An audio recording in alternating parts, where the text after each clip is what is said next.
Apprécié ce moment. J'ai adressé d'ailleurs un like au président Vincent Eblé.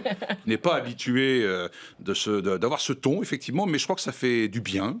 Parce que parfois, ça ronronne un peu en commission des finances. Et là, C'était pas le cas. Hein. pas du tout. Il a remis l'église au centre du village, rappelé l'existence du Sénat, sa souveraineté, son indépendance, sa liberté et son utilité dans le bicamérisme français. Je pense que c'était salutaire d'avoir ce petit message un peu clash. Et sur le fond, sur la réforme de l'ISF, quel est votre avis? Cette réforme, elle est en cours d'évaluation.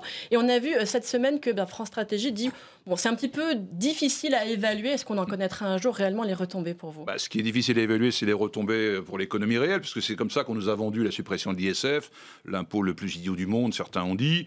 Et donc, l'argent devait ruisseler naturellement dans l'économie réelle, l'investissement, les salaires, etc. Il n'en est rien, ou en tout cas, on le dit aujourd'hui en termes galants, les effets sont difficiles à évaluer. Ce qui est certain quand même, c'est que ça a profité aux 5% les plus riches. C'est pas un scoop. 6 500 € de gains de pouvoir d'achat dans l'année. Ça, c'est efficace. Et vous pensez que le gouvernement cache quelque chose, que les parlementaires ne sont pas assez associés à ce travail d'évaluation ?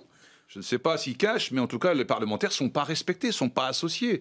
Le mercredi prochain, Vincent Eblé de Montgolfier, rapporteur général, vont présenter un rapport sur la base des mêmes données auxquelles ils auraient dû avoir accès, que Bercy a refusé de communiquer.